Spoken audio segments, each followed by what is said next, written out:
հետհայաց անդրադարձով գնահատել եք բացի մատնանշած սխալները, ինչը պակասեց հաջողության համար եւ ինչը պատճառ դարձավ պատերազմի։ Պատերազմում հաջողության հասնելու հաղթանանելու համար նախ պետք է դեպի ցանկություն ունենաս, որովհետեւ այս հատկապես վերջին 2-3 տարիներին իշխանության հնչեցրած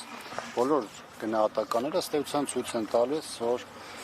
այն ինչ որ հրապարակային մատուցվել է հանրությանը, իշխանությունը իրականում մտածել է ճիշտ հակառակը։ Այսինքն այն հողը, որը դու քո հայրենիքի մի մասը չես համարում, այն հողը, որը դու հայ ժողովրդի բազմադարյան բնօրենը չես համարում, բնականաբար համապատասխան կամք էլ չես ունենա այդ հողը պաշտպանելու, առավել ևս, որ այսօրվա իշխանություններն էլ, ռազմաքաղաքական իշխանություններն էլ իրենց նաև վերաբերմունքով ցույց են տալիս, թե ինչ ձև են մոտենում այն բոլոր մարդկանց եւ նահատակներին եւ այն բոլոր մարդկանց, ովքեր ճիշտ ժամանակին, ճիշտ պահին հայտնվեցին ռազմաճակատում։ Իրականության մեջ մենք այս պատերազմի սխալների եւ տապալումների մասին պետք է միշտ հստակ խոսենք, որովհետեւ կարծես թե միշտ կախված է օդում, թե ինչ եղավ մեզ հետ, այն ժողովրդի, այն պետության հետ, ով հաղթանակներ էր կերտում, հաղթանակներ էր գրանցում եւ կապիտուլյացիոն սկսեց փաստաթղթեր ստորագրել, սկսեց իր հայրենիքի տարբեր հատվածները ադրբեջանական հռչակել, կորցրեց ոչ միայն Արցախը, այլ կորցրեց նաեւ Հայաստանի Հանրապետության ինքնիշխան տարածքները։ Եվ չեմ զլանա եւս մեկ անգամ կրկնելու համապատասխան տեղեկատվության, այդ թվում հետախուզության պարագայում պետությունը խաղաղից ռազմական ռեսերից չտեղափոխելը, ժամանակին զորքերը պահպանությունից պաշտպանություն չտեղափոխելը, կառավարումը համապատասխան ձևով չիրականացնելը, կարգապահական բազմաթիվ խնդիրները, պահեստազորի զորակոչման հետ կապված նախապես նախատեսված պլանների չիրացումը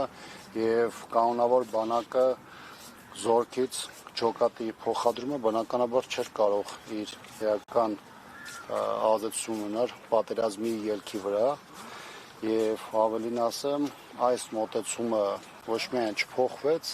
այլ ժամանակի ընթացքում շատ ավելի խորացվեց ճգնաժամը եւ դա բերեց նրան, որ այդ պատերազմյան ժամանակահատվածում Հայաստանի Հանրապետությունը շարունակեց կորուստներ ունել եւ տարածքային եւ մարդկային առումով։ Պարոն Աբրամյան, ինչու այսօր իշխանությունը համարձակություն չունի հրապարակել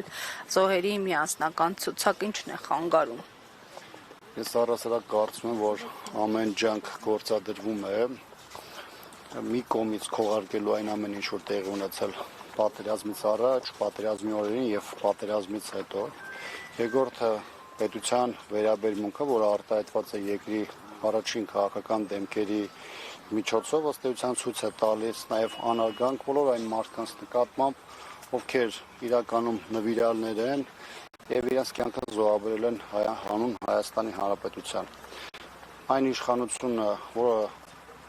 հստակ վերաբերմունք ունի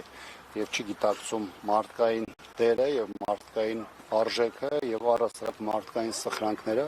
բնականաբար նրանից որևէ այլ ակնկալիք չենք կարող ունենալ։ Շնորհակալ եմ։